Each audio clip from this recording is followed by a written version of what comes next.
Everyone, আজকে আমরা যাচ্ছি ওল্ড দিল্লি রোডের শ্রীরামপুরে প্রচুর জমজমাটি ক্যাফে আছে, ক্যাফে না ঠিক ধাবা আছে। অ্যাকচুয়ালি আমরা যেদিনকে ওই আগের ব্লগে তোমরা দেখেছিলাম, আমরা কালনা থেকে যখন ফিরছিলাম তখন আমরা ওই ওল্ড দিল্লি রোডে শ্রীরামপুরের রাস্তা দিয়ে ফিরেছিলাম। তখন আমি আর শিবাঞ্জন নোটিস করি যে ওখানে এক্সেবার কারেক জমজম করছে সব রাস্তার দু সাইডে, মানে হাইওয়ে দু সাইডে প্রচুর ধাবা। তো আমরা তখন থেকে ভেবেছিলাম যে একদিন যাবো ওখানে, হয়ে উঠছিল না কারণ এই সময়টাতে অফিস থাকে আর উইকেন্ডগুলোতে আমরা বড় বড় প্ল্যানগুলোই করছিলাম। তো যাই হোক, আজকে কাজের প্রেশারটা কম, তো ভাবলাম যে চলো আজকে একটু ধাবা ট্রাই করা যাক উইকডে। চলো দেখতে থাকো ব্লগটা। ওল্ড শ্রীরামপুর রোড বা ওল্ড দিল্লি রোড কিভাবে তোমরা যাবে বলে দিই। আমরা এয়ারপোর্ট থেকে টুয়ার্ডস দক্ষিণেশ্বর দিকে ডানকুনি থেকে ডান দিকে ঢুকবো। ডান দিকে ঢুকলেই ওই রাস্তাটা পাওয়া যায়। রাস্তাটা কিছু দূর যাওয়ার পরেই দু সাইডে ধরেই প্রচুর ধাবা আছে। মানে আমরা যদি শ্রীরামপুরের দিকে যাই সেদিকেও বাঁ দিকে পড়বে ধাবা, আবার যদি আমরা মানে বর্ধমান থেকে ওই রাস্তাটা ধরে যদি কলকাতার দিকে আসি ডান দিকে ওই ফুটেও প্রচুর ধাবা পড়বে। তো আই থিঙ্ক তোমরা যারা খাদ্য রসিক বা খাওয়া দাওয়া করতে খুব ভালোবাসো, উইকেন্ড করে একদিন যেতে পারো। আই থিঙ্ক তোমাদের ভালোই লাগবে, খারাপ লাগবে না, কারণ একটা লং ড্রাইভও হয়ে যাবে, প্লাস খাওয়া দাওয়া তো আছেই।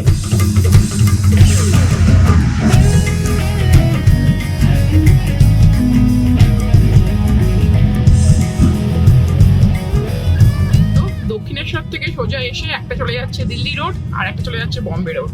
আমরা যাচ্ছি দিল্লি রোডে, ডান দিকে খড়গপুর বেরিয়ে গেল, বাদিকে সরি, আর আমরা বেরোচ্ছি সোজা।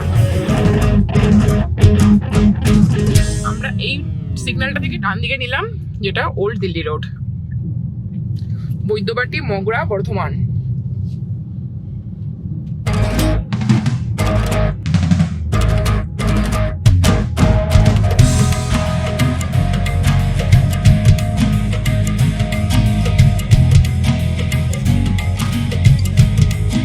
এখন যে সিগন্যালটাতে আছি, এটা ডান দিকে গেলে শ্রীরামপুর আর সোজা গেলে মগরা। ব্লগে আমি ওল্ড শ্রীরামপুর রোড বলেছি বলে কিন্তু তোমরা এই রাস্তা দিয়ে আবার ডান দিকে ঢুকে যেও না, মাথায় রেখো। আমরা ডান দিকে শ্রীরামপুর আর সোজা যাচ্ছি মগরার দিকে। সিগন্যাল খুলে গেছে, আমরা সোজা বেরোচ্ছি।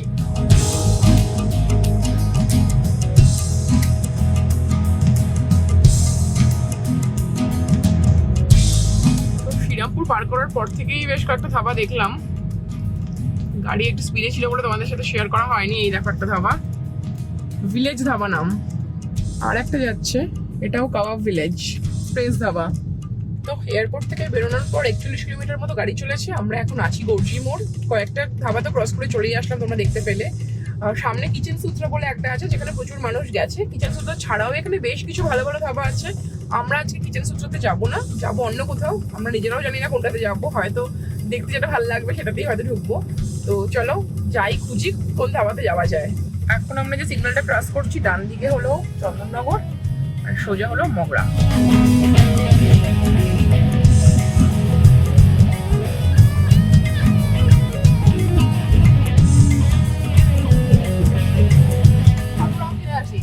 দাদুরাম, সিরিয়াসলি দাদুরাম? চলো দেখবে দাদুরাম। হ্যাঁ গো দাদুরাম। তো এগুলো কি ফলস আমরা, এগুলো যেগুলো ঝুলছে দামটাকে জিজ্ঞেস করবো, তারপরে সত্যিকারের আমি দাম জিজ্ঞেস করবো। আসো। কত করে বিক্রি নেই? এইগুলো হচ্ছে মাটির ভার। কত করে আলফানসো?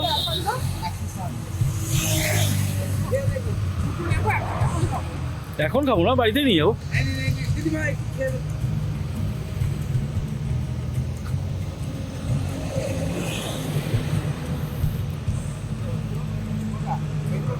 কেমন নাও?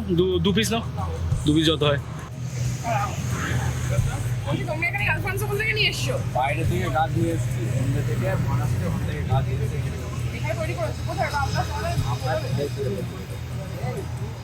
সাইজ কি হবে দেখি। না 5 কেজি না না, আমরা কালকে চলে যাচ্ছি ঘুরতে। হ্যাঁ, আলফানসো আম সেটা তো বেশ ভালোই। বাড়ি থেকে কেটে খাবো। ওকে দেখবেন, আরো বেশি নিলে ভালো। না না, আমরা অ্যাকচুয়ালি থাকবো না, তাহলে বেশি করে নিতাম। আবার খেতে এসে আম কিনে নিয়ে বাড়ি ফিরছি। হ্যাঁ, যেটা এইখানে আমরা দেখছো, এগুলো 30 টাকা কেজি। এটাও খুব মিষ্টি, বাট ওগুলো আমার শ্বশুর মশাই প্রচুর নিয়ে আসে বাজার থেকে, রোজই বাজার যায় আম নিয়ে আসে। তো ভাবলাম একটু আলফানসোগুলোই নিই। আলফানসো তো উনি আনেন না, ওখানে খুব একটা পাওয়াও যায় না কলকাতাতে। আমাদের লোকাল মার্কেটে আলফানসো আমি দেখিনি। মলে ফলে হয়তো এই ডিপার্টমেন্টাল স্টোরগুলোতে কাটতে থাকলেও এখানে পেলাম তো নিয়ে নিলাম। আরে এই দেখো একটা কি আছে এখানে, খাবে এটাতে? ভিলেজ ধাবা।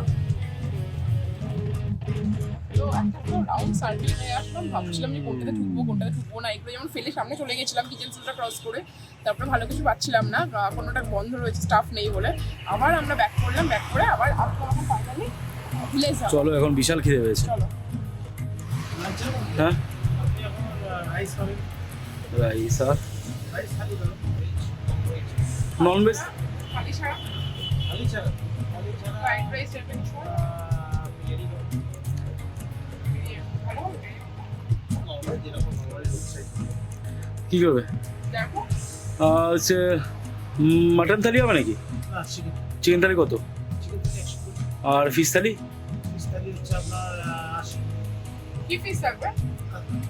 পুরের রাস্তাটাতে মানে ওল্ড দিল্লি রোড, যেটা এখানকার যে ধাবাগুলো রয়েছে, ধাবা তো প্রচুর রয়েছে, কিন্তু সবকটা ধাবাই না মেনলি রাতের জন্য, মানে সন্ধ্যাবেলা আউটিং ছোটোখাটো আড্ডা বাড্ডা মারার জন্য। ওই এখানে দুপুরবেলা খুব একটা খাবার অ্যাভেলেবিলিটি নেই, ম্যাক্সিমাম মানে ধাবাগুলোই বন্ধ আছে। ভেতরে হয়তো স্টাফরা কাজবাজ করছে, কিন্তু আউটসাইডাররা অ্যালাউ নেই, সবই সন্ধ্যাবেলার পর 5টা-6টার পর থেকেই মেনলি এখানে পাওয়া যাচ্ছে, তাই না? তো মানে বিকেলবেলার জন্য, মানে বিকেল সন্ধ্যা রাতের জন্য, হ্যাঁ। তো আমি ভাবলাম যে দুপুর আসি, কারণ কালকে বেরিয়ে যাবো আমরা কলকাতা থেকে, তো প্যাকিংয়েরও ব্যাপার আছে। তো অর্ডার করলাম চিলি চিকেন আর নুডলস, তাছাড়া কিছু অপশন নেই, কারণ এই খাবারটা খুব মানে রিসেন্টলি ওপেন হয়েছে, 5-6 দিন হয়েছে।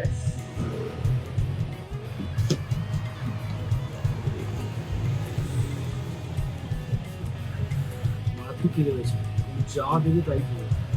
এটা বলো নতুন খুলেছে না? এই 5-6 দিন হলো বললো তো। এই খেলেই কিরকম লাগে। আগে কাবাব ভিলেজ ছিল, কিন্তু আর যাওয়ার ইচ্ছা হলো না। একবার অলরেডি ঘুরে এসেছি, পুরোটা একবার রাউন্ড মেরেছি, কিন্তু এতটা খিদে হয়ে গেছে, তো এখানেই খেয়ে নিলাম। খাবার তো দেখে মনে হচ্ছে ভালোই, তাড়াতাড়ি দিয়ে দিল, মোটামুটি 10-15 মিনিটের মধ্যে দিয়ে দিয়েছি খাবারটা। তো খেয়ে দেখা যাক কিরকম লাগে, এটা টেস্ট করে যাবে।